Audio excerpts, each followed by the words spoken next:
Good morning students. आज की class में न्यूक्लियर जो चैप्टर चल रहा है न्यूक्लियाई, इसमें एक लास्ट टॉपिक है, थोड़ा सा टॉपिक और है, करवा के खत्म करेंगे। ऑलमोस्ट कुछ क्वेश्चंस बच जाएंगे तो अगली क्लास में देख लेंगे, बट कोशिश ये रहेगी कि आज खत्म ही हो जाए। तो यहाँ पर सबसे पहले जो टॉपिक है वो आज की क्लास का टॉपिक है न्यूक्लियर फोर्स। ध्यान से देखना, अच्छा टॉपिक है। टॉपिक का नाम है न्यूक्लियर फोर्स। न्यूक्लियर फोर्स ये एक फोर्स का टॉपिक है जो आपको पढ़ाने। आपको अच्छे से पता है सभी लोगों को कि न्यूक्लियस जो होता है, न्यूक्लियस के अंदर प्रोटॉन एंड न्यूट्रॉन्स भरे। सिर्फ क्या होते हैं? Protons and neutron. अब आप ध्यान से देखोगे तो न्यूक्लियस के अंदर कौन कौन सा पेयर बनेगा? प्रोटॉन प्रोटॉन का पेयर बनेगा, न्यूट्रॉन न्यूट्रॉन का पेयर बनेगा, और प्रोटॉन न्यूट्रॉन का पेयर बनेगा। तीन पेयर बनेंगे, तीन पेयर बनेंगे न्यूक्लियॉन्स के भी। प्रोटॉन प्रोटॉन का एक पेयर होगा, न्यूट्रॉन न्यूट्रॉन का एक पेयर होगा, और एक प्रोटॉन न्यूट्रॉन का पेयर होगा। ध्यान से देखना, आपको अच्छे से पता है कि इस पेयर के बीच एक फोर्स काम करेगा। वो फोर्स क्या होगा? Repulsive force. बोलोगे क्यों काम करेगा? ये आपने इलेक्ट्रोस्टैटिक्स में पढ़ा था कि दोनों चार्ज हैं, दोनों के पास चार्ज है, और दोनों के पास पॉजिटिव चार्ज होता है प्रोटॉन के पास, और सेम नेचर के चार्ज एक दूसरे को क्या करते हैं? रिपेल। उससे क्या होगा? प्रोटॉन प्रोटॉन को रिपेल करेगा, बाहर की तरफ धक्का देगा। इनके बीच ये फोर्स काम नहीं करेगा क्योंकि न्यूट्रॉन के पास तो चार्ज होता ही नहीं है, लेकिन इनके बीच एक फोर्स काम करेगा जो इनको एक दूसरे को रिपेल करेगा। ये कोशिश करेगा कि वो बाहर चले जाएं, न्यूक्लियस से निकलकर बाहर चले जाएं। मतलब न्यूक्लियस कभी स्टेबल हो ही नहीं पाएगा, अनस्टेबल न्यूक्लियस होगा। अगर ऐसा हो, अभी ऐसा ही हो रहा है अभी तक, क्योंकि प्रोटॉन प्रोटॉन के बीच एक रिपल्सिव फोर्स काम करेगा जो न्यूक्लियस की स्टेबिलिटी को कम करेगा, से बाहर करने की कोशिश करेगा। तो अब इसके काउंटर में, इसके अपोजिट में, इसके इफेक्ट को कम करने के लिए एक नया फोर्स डेवलप होता है साइंस में, जिसे कहते हैं न्यूक्लियर फोर्स। न्यूक्लियर फोर्स, बहुत पहली बात तो याद रखना बेटा, न्यूक्लियर फोर्स के बारे में एक बात मैं आपको बता दूं, ये पहली बात है, स्ट्रॉन्गेस्ट फोर्स होता है। इट इज स्ट्रॉन्गेस्ट फोर्स, बहुत मजबूत फोर्स होता है, स्ट्रॉन्गेस्ट।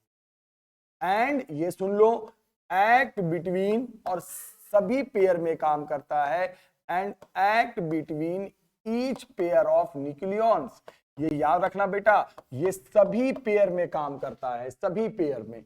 ये चाहे ये वाला पेयर हो, चाहे ये वाला पेयर हो, चाहे ये वाला पेयर हो, ये सभी पेयर में काम करता है। इसको ध्यान से समझ लो, ये सभी पेयर में काम करता है। अगेन आई एम रिपीटिंग, ये सभी पेयर में काम,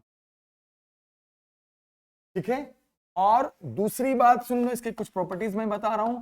ये जो होता है ये 100 टाइम्स स्ट्रॉन्गर होता है। सुनो ध्यान से, 100 times stronger, 100 times stronger than इसके बीच कौन से फोर्स से? ये जो रिपल्सिव फोर्स काम कर रहा है, ये जो रिपल्सिव फोर्स काम कर रहा है प्रोटॉन प्रोटॉन के बीच, उससे 100 टाइम्स स्ट्रॉन्गर होता है। It is 100 times stronger than repulsive force between proton and proton। से देखना, इस सब पेपर में क्या आता है कि राइट द 3 और 4 कैरेक्टरिस्टिक ऑफ दिस फोर्स। तो पहला ये लिख देना कि स्ट्रॉन्गेस्ट फोर्स होता है, ये सभी न्यूक्लियॉन्स के बीच काम करता है, सभी पेयर्स के बीच। और ये जो रिपल्सिव फोर्स था, जो न्यूक्लियस को अनस्टेबल करना चाह रहा था, इससे 100 टाइम्स ग्रेटर होता है। एक तो सभी पेयर में काम करेगा, ऊपर से 100 टाइम्स स्ट्रॉन्गर होगा, तो इस फोर्स का कोई रोल उतना नहीं रह जाएगा। क्लियर? नेचर वाइज और लिखना है। Third, it is attractive force. Third property लिख देना पेपर में अगर आ जाए तो। ये अगली प्रॉपर्टी ये है बेटा कि ये अट्रैक्टिव फोर्स होता है। अट्रैक्टिव, अट्रैक्ट करता है, सारे न्यूक्लियॉन्स को एक दूसरे की तरफ खींच के रखता है। और प्रॉपर्टी लिखना है तो लिख देना अगली प्रॉपर्टी कि it is independent of charge. It is independent of charge. हाँ सर, बिल्कुल इंडिपेंडेंट ऑफ चार्ज। बताता हूं कैसे। अगर चार्ज पे डिपेंड करता है तो न्यूट्रॉन के पास तो चार्ज ही नहीं होता है, तो फिर इनके बीच तो काम ही नहीं करना चाहिए था, लेकिन ऐसा नहीं है, ये चार्ज पे डिपेंड नहीं करता। कौन सा फोर्स? Nuclear force. फिर क्या बताया जाता है इसके बारे में? ध्यान से देखते रहना आप लोग। फिर इसके बारे में बताया जाता है, नेक्स्ट पॉइंट, फिफ्थ पॉइंट, कि it is independent, it is independent of distance between nucleons. ध्यान से सुनो बेटा, अगली प्रॉपर्टी ये बताई जाती है कि ये जो न्यूक्लियॉन्स के बीच जो डिस्टेंस होती है, न्यूक्लियॉन्स का मतलब वही प्रोटॉन प्रोटॉन, न्यूट्रॉन न्यूट्रॉन, चाहे डिस्टेंस थोड़ा बढ़ा दो चाहे डिस्टेंस कम कर दो, और भी जितने फोर्सेज है साइंस में आपने देखा था 11th हो या 12th हो, ऑलमोस्ट सारे फोर्स जो डिस्टेंस होते हैं उनके स्क्वायर के इनवर्सली होते हैं। चाहे इलेक्ट्रोस्टैटिक फोर्स हो चाहे ग्रेविटेशनल फोर्स हो, जितने भी डिस्टेंस कम करेंगे मासेस के बीच का या बॉडीज के बीच का, उतना फोर्स बढ़ता था। बट ये ऐसा फोर्स है जिसका डिस्टेंस से कोई लेना देना नहीं है। चाहे दो न्यूक्लियॉन्स के बीच की डिस्टेंस ज्यादा ले लो चाहे कम कर दो थोड़ा सा, कोई फर्क नहीं पड़ता। ना तो ये चार्ज के नेचर पे डिपेंड करता है, ना तो ये न्यूक्लियॉन्स के बीच का जो डिस्टेंस है उस पर डिपेंड करता है। एक और प्रॉपर्टी देख लेते हैं, last property, it is short range force. ये शॉर्ट रेंज फोर्स है, मतलब शॉर्ट रेंज का मतलब जो न्यूक्लियॉन्स के बीच की डिस्टेंस होती है वो बहुत कम होती है। अरे कम नहीं होगी, न्यूक्लियस होता ही कितना बड़ा है, बहुत छोटा होता है, तो उसके अंदर जो आपस में डिस्टेंस देखोगे वो क्या होगा, बहुत ही छोटा होगा। तो लिखेंगे ना it is short range force. ये शॉर्ट रेंज फोर्स है बेटा, हाँ it is short range force, बहुत शॉर्ट रेंज फोर्स, मतलब हैविंग डिस्टेंस बिटवीन, जो डिस्टेंस होता है किसके बीच, न्यूक्लियॉन्स के बीच, इन फर्मी, FERMI, फर्मी में लिया, देखो फर्मी को हम FM लिखते हैं याद रखना, और 1 फर्मी का मतलब होता है 10 टू द पावर -15 मीटर। 15 -15 साफ नहीं लग रहा तो मैं सही से बना देता हूं, ये होता है -15 मीटर, याद रखना। मतलब ये शॉर्ट रेंज फोर्स होता है, मतलब ये कि न्यूक्लियॉन्स के बीच की डिस्टेंस, ऐसा नहीं मीटर और सेंटीमीटर मिलीमीटर तक की छोड़ो ना यार, फर्मी होता है, फर्मी देखो मतलब 10 द पावर -15 मीटर, बहुत छोटी डिस्टेंस। तो न्यूक्लियर फोर्स के बारे में पेपर में आया तो फिर से मैं बता दूं, पेपर में कैसे आता है, राइट सम कैरेक्टरिस्टिक, 4 और 5 कैरेक्टरिस्टिक बोलेगा लिखने के बारे में, किसके बारे में, न्यूक्लियर फोर्स के बारे में। तो क्या लिखोगे आप देखना, सबसे पहले लिखोगे it is the strongest force, सबसे स्ट्रॉन्ग फोर्स होता है act between each pair of nucleons, ठीक है। दूसरा ये लिखना कि it is 100 times stronger than repulsive force between proton and neutron, उससे 100 टाइम्स स्ट्रॉन्गर होता है जो रिपल्सिव फोर्स होता है किसके बीच, प्रोटॉन एंड प्रोटॉन। जो क्या करता है, ये क्या करता है, विच ट्राई टू, क्या स्टेबल या अनस्टेबल, अनस्टेबलाइज, अनस्टेबल द, जो क्या कर रहा है, आपके न्यूक्लियस को क्या करना चाह रहा है, अनस्टेबल, उसके काउंटर में ये फोर्स आता है। तो पहला पॉइंट स्ट्रॉन्गेस्ट फोर्स, दूसरा पॉइंट कितना स्ट्रॉन्गर, 100 टाइम्स से स्ट्रॉन्गर, कौन से फोर्स का, जो इनके बीच रिपल्सिव फोर्स काम कर रहा था उससे 100 टाइम्स से स्ट्रॉन्ग। तीसरा ये अट्रैक्टिव फोर्स होता है, सबको खींच के रखता है, हर न्यूक्लियॉन्स के बीच अट्रैक्टिव होता है, बांध के रखता है सभी को। चौथा ये चार्ज पे डिपेंड नहीं करता, चार्ज पे डिपेंड करता तो न्यूट्रॉन के बीच काम करता ही नहीं। पांचवा कि न्यूक्लियॉन्स के बीच डिस्टेंस थोड़ी सी बढ़ा दो या थोड़ी सी कम कर दो, इस पे कोई फर्क नहीं पड़ता। सिक्स्थ क्या है बेटा, ये शॉर्ट रेंज फोर्स होता है, मतलब न्यूक्लियॉन्स के बीच की डिस्टेंस बहुत कम होती है, फर्मी में ली जाती है, उसी रेंज में ये काम करता है। फर्मी का मतलब 10 टू द पावर -15 मीटर। इतने सारे पॉइंट्स याद रखना, अगर एक पॉइंट इसमें और जोड़ना है तो लास्ट में जोड़ दे, बहुत सारे पॉइंट्स होते हैं लेकिन मैं मैक्सिमम पढ़ा ही चुका हूं आपको।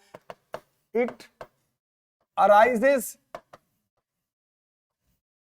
टू काउंटर, काउंटर करने के लिए, काउंटर का मतलब समझते हो ना, उसके इफेक्ट को कम करने के लिए, किसको काउंटर करने के लिए, to counter the repulsive force. तो रिपल्सिव फोर्स काम करता है किसके बीच, between proton and what, proton. अब कितना लिखा हूं, बहुत लिखा दिया, सारे पॉइंट्स लिखवा दिए, मैक्सिमम आपको इतने कैरेक्टरिस्टिक याद रखो, बहुत है आपके लिए। पहला सब लिखवा दिया बेटा, strongest force, attractive force, short range force, distance पे डिपेंड नहीं करता न्यूक्लियॉन्स के बीच में, चार्ज पे डिपेंड नहीं करता, और ये काउंटर करने के लिए आता है जो रिपल्सिव फोर्स काम कर रहा है किसके बीच, प्रोटॉन और प्रोटॉन के बीच, जिसके कारण न्यूक्लियस अनस्टेबल होना चाह रहा है, उसको स्टेबिलिटी प्रोवाइड करता है। और ये इसके कंपैरिजन में 100 टाइम्स स्ट्रॉन्गर होता है जो मैं पढ़ा रहा हूं, न्यूक्लियर फोर्स। तो that was all about the nuclear force, इसको कहते हैं न्यूक्लियर फोर्स। कुछ नहीं है इसमें, बस कैरेक्टरिस्टिक याद रखनी है। पॉलिटिकल टॉपिक है, कोई बहुत बड़ा टॉपिक नहीं है। तो जब न्यूक्लियर फोर्स आपने पढ़ लिया तो अब इसमें एक टॉपिक आता है, ध्यान से सुनना। वो क्या टॉपिक आएगा?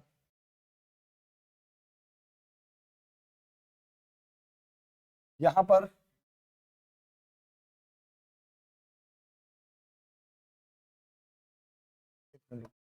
डायग्राम दोबारा बना दो को। यहां पर अब जो टॉपिक में कराऊंगा, एक सेकंड होल्ड करना। एक कर्व है, एक कर्व इंपॉर्टेंट कर्व है, उसी कर्व में मैं आपको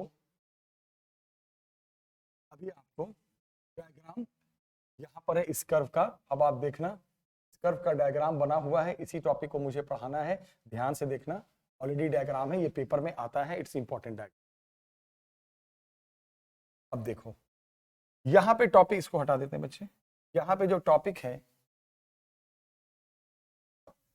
एक डायग्राम आता है पेपर में, एक डायग्राम बनाइए। आपको दिख रहा है डायग्राम में क्या है? ये एक डायग्राम है किसके बीच? Potential energy of pair of nucleons. 2 marks में आता है ये डायग्राम, सुनना, ध्यान से सुनना। सबसे पहले आया कि potential energy of pair of nucleon. ठीक है, आपको पता है पेयर ऑफ न्यूक्लियॉन्स का मतलब क्या है? Proton and proton, neutron and neutron, proton and neutron. इन्हीं के बीच ये फोर्स काम करता है जिसे हम कहते हैं न्यूक्लियर फोर्स। आपको मैं एक बात बता दूं, जो डिस्टेंस लिया जाता है न्यूक्लियॉन्स के बीच वो आर। आर यहां पर क्या है? डिस्टेंस, जो कि किसमें लिया था? एफएम का मतलब फर्मी। और सुनो, ध्यान से सुनो, बहुत इंपॉर्टेंट बात है। ये फोर्स का नेचर क्या होता है? अट्रैक्टिव। लेकिन एक पॉइंट सुन लो, क्या कहा गया? अगर डिस्टेंस, ये बहुत इंपॉर्टेंट पॉइंट है, कैरेक्टरिस्टिक में ये लिख चाहो तो लिख सकते हो आप, जो मैंने लिखवाया ना उसमें ये भी ऐड कर देना। एक और कैरेक्टरिस्टिक बता देता हूं मैं। अगर न्यूक्लियॉन्स के बीच की जो डिस्टेंस होती है, अगर ये 0.7 फर्मी से कम हो जाती है, that is very important point, तो फोर्स का नेचर, ये जो देख रहे हो ना बेटा, अट्रैक्टिव से ये रिपल्सिव हो जाता है। मतलब ये उसी का सपोर्ट करता है, किसका? जो जिसको काउंटर करने आया था ना, वो उसी की मदद करने लगता है। ये अपना नेचर बदल लेता है। इस पॉइंट को याद रखना। कब? जब डिस्टेंस न्यूक्लियॉन्स के बीच का 0.7 फर्मी से कम हो जाए, बात को याद रखना। तो इसका नेचर बदल जाता है, रिपल्सिव हो जाता है। ये भी एक कैरेक्टरिस्टिक है। ये उसमें जो 7-8 पॉइंट करे थे उसमें भी ऐड कर सकते हो, मैंने अलग से बता दी। अब ग्राफ बनाना है, किसके बीच ग्राफ बनाना है? साफ दिख रहा है, पोटेंशियल एनर्जी जो कि मेगा इलेक्ट्रॉन वोल्ट में ली गई है। ये किसकी पोटेंशियल एनर्जी है? Pair of nucleons, pair of nucleons के बीच।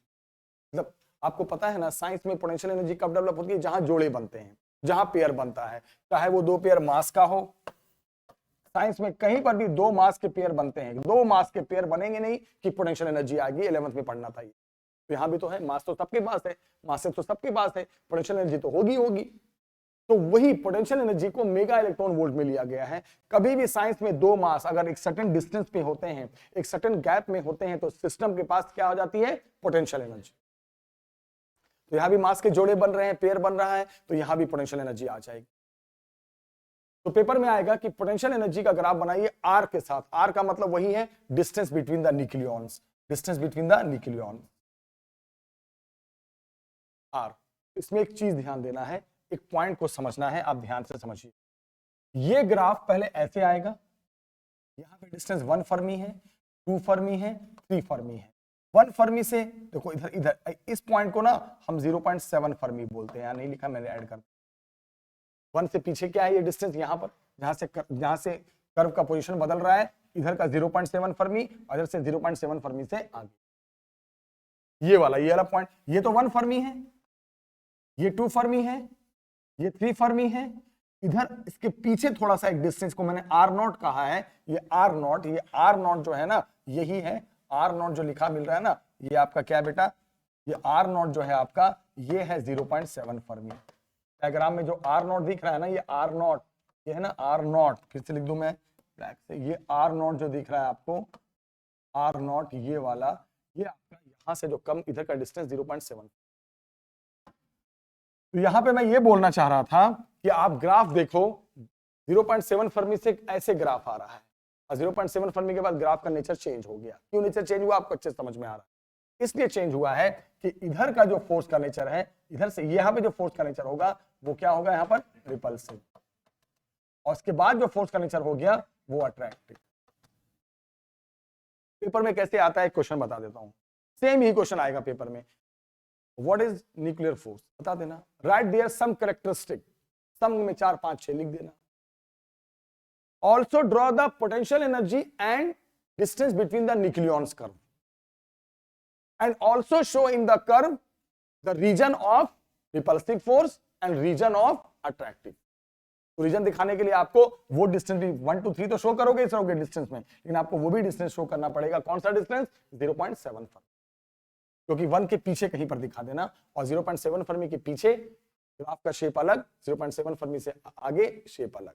ये शेप जो होता है ये बताता है कि अट्रैक्टिव फोर्स इंक्रीज होगा, फिर कांस्टेंट हो जाएगा, और ये धीरे धीरे कम होता जाएगा। मतलब इधर का रीजन रिपल्सिव फोर्स, इधर का रीजन अट्रैक्टिव फोर्स भी दिखाना है, कौन से रीजन में रिपल्सिव फोर्स है, कौन से रीजन में अट्रैक्टिव फोर्स है। यही आता है, 100% आता है, 3 मार्क्स का आएगा या 4 मार्क्स का आएगा, ये सवाल आता है। यही है, और कुछ, न्यूक्लियर फोर्स खत्म, टॉपिक खत्म सर, कुछ नहीं, यही है। क्या आएगा फिर से सुन लो, write some characteristic of nuclear force, या 3 4 बोलेगा या सम बोल देगा, and draw the once again I am repeating, draw the graph between the potential energy of nucleons. Potential energy कब बनती है, जहां सिस्टम में मासेस होते हैं और एक डिस्टेंस पे होते हैं, उस सिस्टम की पोटेंशियल एनर्जी साइंस में डेवलप होती ही होती है। और डिस्टेंस के साथ कौन सा डिस्टेंस, जो न्यूक्लियॉन्स के बीच डिस्टेंस होता है, क्योंकि बहुत शॉर्ट होता है, फर्मी में लिया जाता है।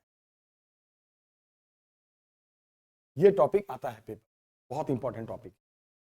अब इतना पढ़ने के बाद अब जो टॉपिक इसका है उसका नाम है न्यूक्लियर फ्यूजन। पहले फिजन पढ़ाते हैं, न्यूक्लियर फिजन, छोटा सा टॉपिक है, ज्यादा बड़ा टॉपिक नहीं है, ध्यान से देखना। न्यूक्लियर फिजन, न्यूक्लियर फिजन ये सब है क्या, सुनो ध्यान से। ये एक न्यूक्लियर रिएक्शन है, एक रिएक्शन होता है, nuclear reaction,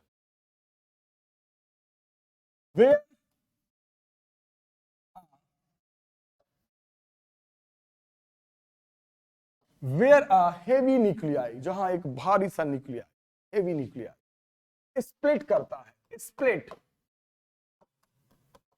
into lighter nuclei. Fission का मतलब हिंदी में होता है टूटना, स्प्लिट।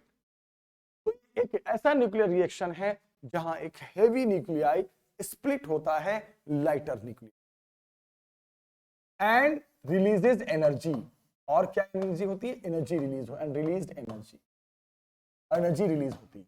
यही है फिजन, और कुछ नहीं। जैसे मैं आपको बताता हूं, मान लो ए है, फिर फिजन ऐसे नहीं होता। फिजन में ना, फिजन में न्यूट्रॉन को ना गिराया जाता है, न्यूट्रॉन के साथ टकराया जाता है, ये भी इंपॉर्टेंट, न्यूट्रॉन। तो फिजन जब होगा तो उसमें न्यूट्रॉन का आना जरूरी है, तो ए के साथ न्यूट्रॉन का, ये है न्यूट्रॉन, और इसका फिजन हो रहा है, किसका, ए का। ये वो न्यूक्लियस है जिस टूटने जा रहा है, तो जो टूटता है ना उसे हम यहां पेरेंट न्यूक्लियाई कहते हैं, पेरेंट।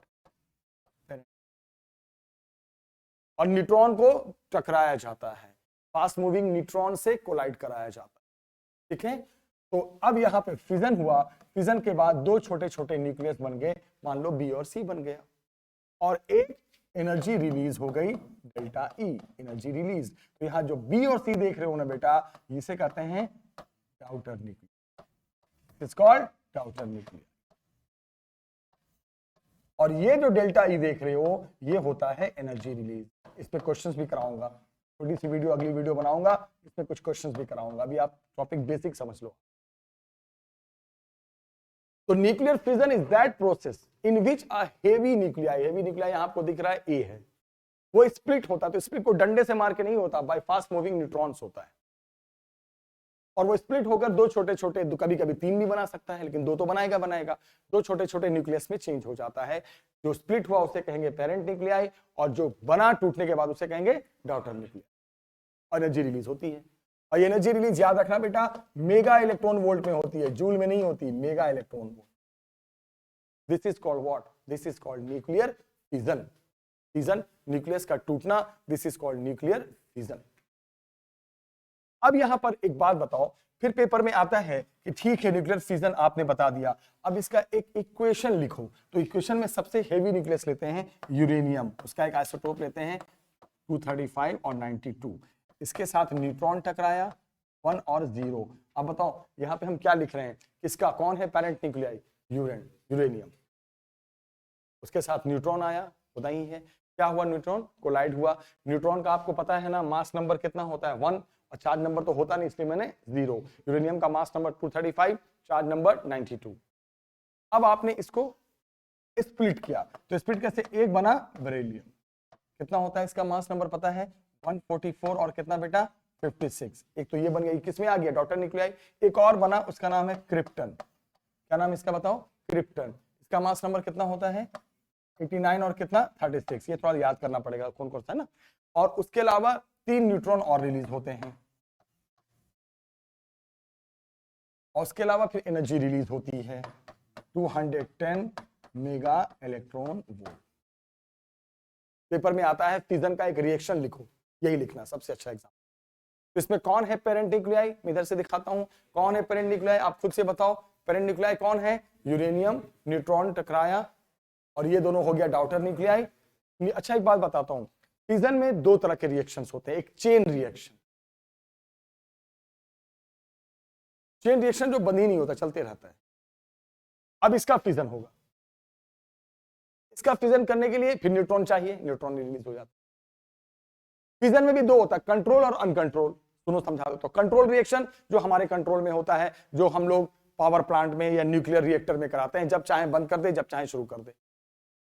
एक होता है अनकंट्रोल रिएक्शन, जो हमारे कंट्रोल से बाहर की बात है। एटम बम जब एक्सप्लोड होता है तो वहां भी फिजन होता है, न्यूक्लियर बम, वहां क्या होता है अनकंट्रोल। आज तक देखो जापान में रेडियो एक्टिव एलिमेंट से रेडिएशन चल रहे हैं, क्योंकि वो कंट्रोल नहीं होता। तो कंट्रोल अनकंट्रोल ये सभी याद रखना, ठीक है। तो ये फिजन है, ये फिजन जो फिजन का एक एग्जांपल है, और ये फिजन क्या होता है ये है कॉन्सेप्ट, ये कहते हैं न्यूक्लियर फिजन। रिएक्शन एक लिखने को आता है, वो रिएक्शन याद रखना, कौन सा न्यूक्लियर रिएक्शन है जिसमें फिजन शो हो रहा है, ये लिख देना। फिजन जब कंप्लीट हो गया तो अब यहां पर हम बात करते हैं न्यूक्लियर फ्यूजन का। न्यूक्लियर फ्यूजन, देखो फिजन का मतलब होता है बेटा टूटना, लेकिन फ्यूजन का मतलब होता है जुड़ना। यहां पे क्या कहा गया कि फ्यूजन में कि 2 छोटे न्यूक्लियस लाइट न्यूक्लियाई, 2 और more than 2 light nuclear combine to form a bigger nuclei with release of energy। Energy तो रिलीज होनी ही होनी है हर जगह, with release of energy, energy release के साथ। क्या यहां इसको कहते हैं व्हाट वी से फ्यूजन, ये फ्यूजन हुआ है। जैसे यहां पे अगर आपको मैं बताऊं A प्लस बी, ये हो गया, यहाँ पे ये पेरेंट हो गया, और ये आपस में कंबाइन होकर बन गया C, ये हो गया डॉटर न्यूक्लियर, और ये हो गई एनर्जी रिलीज, खत्म। यहां पर कोई न्यूट्रॉन और प्रोटॉन की जरूरत नहीं, कंबाइन में क्या है कुछ नहीं, ये फ्यूजन। अब बोलोगे सर फ्यूजन का क्या बताइए, एक एग्जांपल, जैसे मान लो हाइड्रोजन का एक आइसोटोप ले लो और हाइड्रोजन का दूसरा आइसोटोप, ये लाइट न्यूक्लियाई है या हेवी है, लाइट, इनको आपने अटैच किया यानी इनको आपने जोड़ा, जोड़ने के बाद बन गया हीलियम।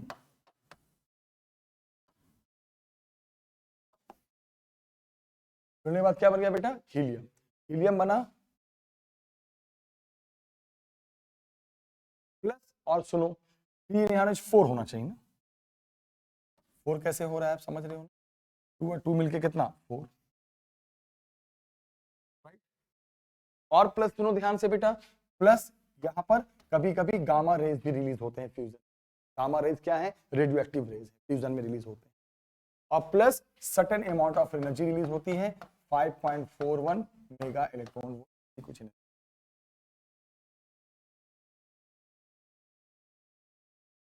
अगर आप यहाँ पे हाइड्रोजन का सेम आइसोटोप है, अगर मान लो आइसोटोप ऐसा होता 1H2 और दूसरा होता 1H1, सब ड्यूटी सुनो ध्यान से, हाइड्रोजन कई आइसोटोप होते हैं ना, ये सब आइसोटोप है, तब भी हीलियम बनता है, लेकिन अब जो हीलियम बनता बेटा वो उसका मास नंबर कितना होता है 3, हीलियम के अगला आइसोटोप आ जाता, लेकिन बन तो रहा है बड़े साइज का, हो तो रहा है फ्यूजन, प्लस गामा रिलीज होता, वहां पे एनर्जी रिलीज होती 4.86 मेगा इलेक्ट्रॉन, एनर्जी तो रिलीज होनी है,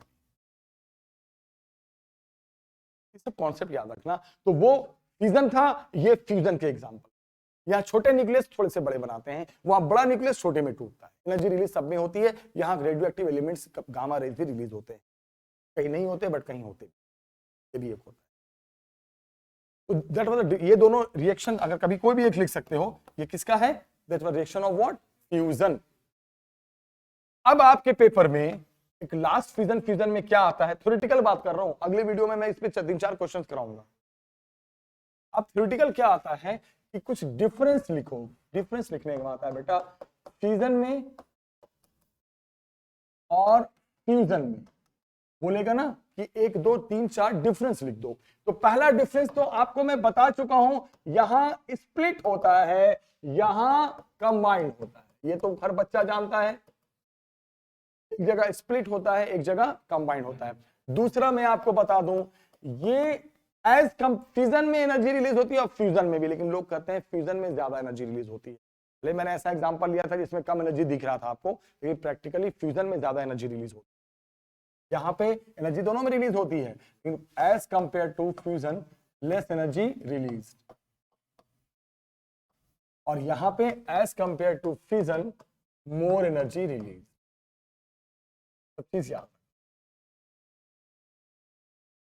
थर्ड में लिखता हूं बेटा, जितने भी नेचुरल जो नेचुरल समझते हैं, नेचुरल का मतलब सन में, स्टार में, वहां फ्यूजन होता है, लेकिन ये नेचुरल प्रोसेस नहीं है, फ्यूजन सिर्फ हम लोग कराते हैं, हमारे हाथ से होता है, आर्टिफिशियल प्रोसेस होता है, चीज याद रख। तो यहां पे not naturally take place, naturally नहीं होता, ये कराना पड़ता है आर्टिफिशियली, बट यहां पर आर्टिफिशियली भी होता है और नेचुरली भी होता है। सन में क्या चल रहा है, फ्यूजन तो चल रहा है, मुझे हीलियम वाला एग्जांपल बताया था, वो सन में ही तो होता है फ्यूजन, तो यहां पे naturally as well as artificially तो होता ही होता है, हम तो कराते ही कराते हैं, as well as artificially take place,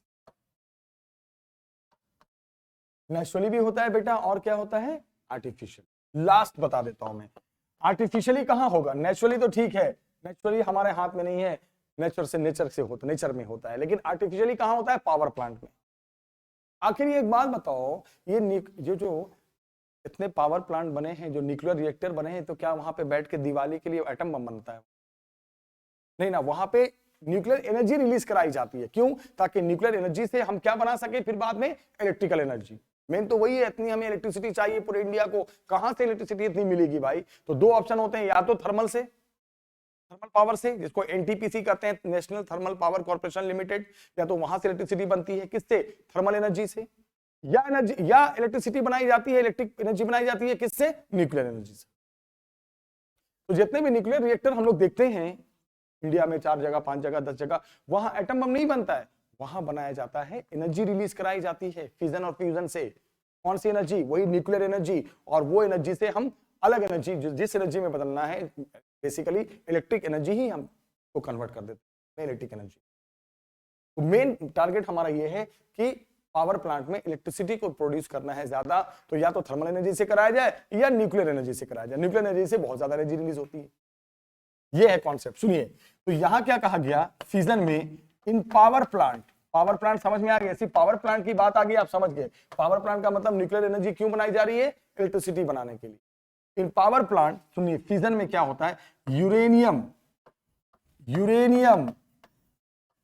is fuel, ये फ्यूल का काम करता है, कौन, यूरेनियम। किसको, फ्यूजन में हम किसको स्प्लिट करते हैं, सबसे हेवी, क्यों, क्योंकि वो चलता रहे। अब छोटा सा न्यूक्लियस लोगे बेटा, वो तो टूट के तुरंत खत्म हो जाएगा, फ्यूजन तुरंत बंद हो जाएगा, जितना हेवी लोगे चलता रहेगा, टूटेगा, फिर बना, थोड़ा बड़ा बना, धीरे धीरे खत्म होगा फ्यूजन। तो यहां पे फिजन में अगर पावर प्लांट की बात करें तो फिजन में uranium is the fuel for what, fission. अब हम बात करते हैं किसका, बताना जरा बच्चे, किसका बात करें। हाँ, तो यहां पे हाइड्रोजन आइसोटोप जो होता है, अभी आपने देखा ना फ्यूजन में क्या था, दो छोटे छोटे हाइड्रोजन थे, हाइड्रोजन के क्या थे, आइसोटोप थे। तो यहां पे बताया जाता है कि यहां पे जो हाइड्रोजन के आइसोटोप्स होते हैं, आइसोटोप्स होते हैं, ये मेन फ्यूल होते हैं। यस, ये 4 पॉइंट याद रखना बहुत है। For fusion, for fusion in what, कहां, पावर प्लांट। ये 4 पॉइंट याद रखना बेटा। पहला, ये स्प्लिट होता है, यहां उसके कंपैरिजन में कम एनर्जी रिलीज होती है, ये नेचुरली प्लेस नहीं, नेचर में नहीं होता। ये पावर प्लांट में अगर फ्यूजन कराना है तो मेन आपका जो फ्यूल जिसको आप करा रहे हो वो यूरेनियम है, यहां हाइड्रोजन के आइसोटोप। पेपर में क्या क्वेश्चन आएगा वो भी बता देता हूं। What is, right the reaction for fusion and fusion, जो मैंने बताया, एंड डिफरेंस बताओ फ्यूजन और फ्यूजन में। ये और कुछ क्वेश्चंस आते हैं जो आज की वीडियो में डिस्कस नहीं करूंगा, अगली वीडियो में बनाऊंगा, उसमें 3-4 फ्यूजन और फ्यूजन के क्वेश्चंस करूंगा। अब वीडियो को देखना, आगे भी शेयर करना। नेक्स्ट वीडियो में मिलते हैं नए टॉपिक के साथ। Okay, take care.